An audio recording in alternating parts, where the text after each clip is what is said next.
The job is still stuck in a bind.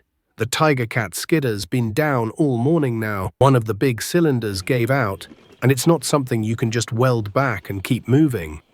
That's a heavy-duty fix, and T.O. knew he needed extra hands, so he called Steve and he sent Josh.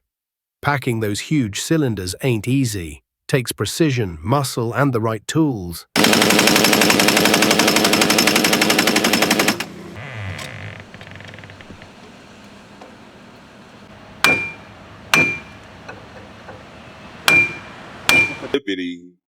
With the different tools you got. Some wrench you got. Them tools high, woo, what you talking about? Then hey, if you go get a $40 wrench, you gotta cut it in half. Sure will.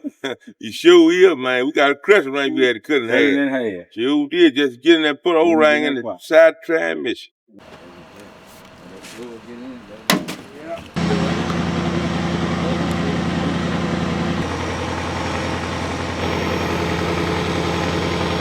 But with the crane on the back of the service truck, it went a whole lot smoother.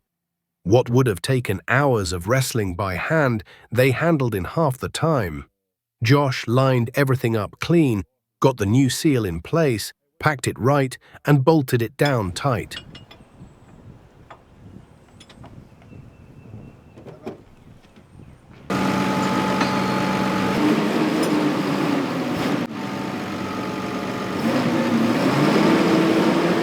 By mid-morning, the skidder was back on its feet. That's when Tommy James jumped in. Tommy's been itching to get back at it. Soon as the machine fired up, he didn't waste a minute. He climbed in, dropped the blade, and started pulling wood like he never missed a beat. Drag after drag, piling logs at the ramp and keeping the loaders busy. It was the push T.O. needed. Every load counts, and with the week slipping by, there's no room for slowdowns.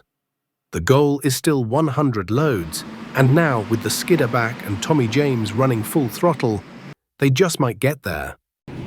We can't be like Beavis and Butthead. I need a real mechanic help. We just shade trees. How you feel having two skidders down at the same time? All I can tell you, times like this, they feel way familiar. I remember having them down and wasn't able to get them back going. Didn't have the money to get them back going. We're a long way from that, so it's a blessing. We had two jobs now. This job here been down here since last week because of the skidder being down.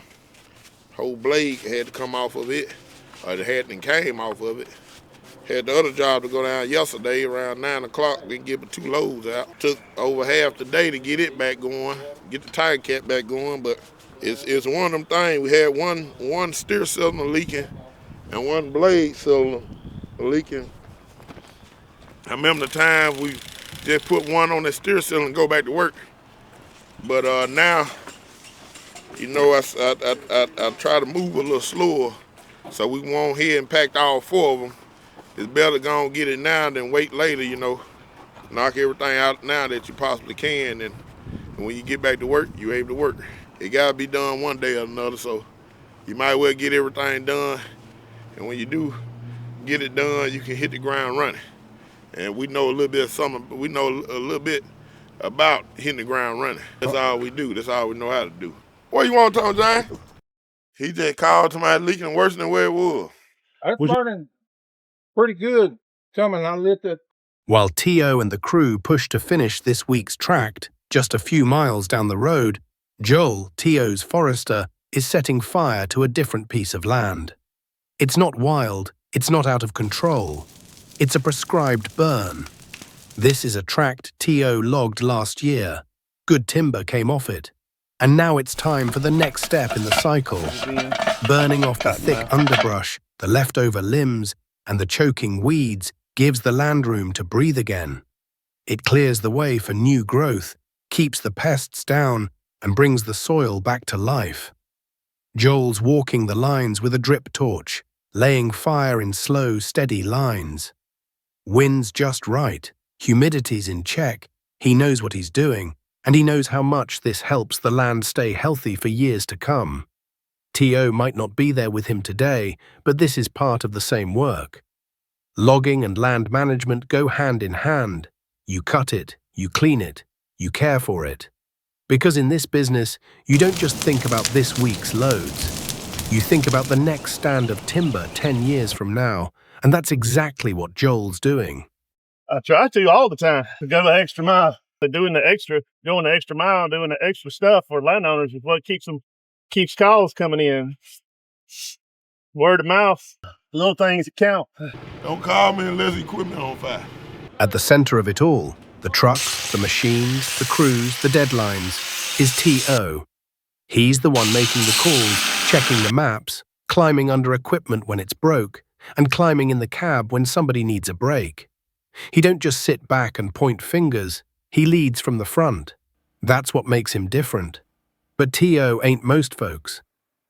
He's up before daylight, sometimes out there alone, walking the tract, checking the dirt, planning how to hit the 100 loads.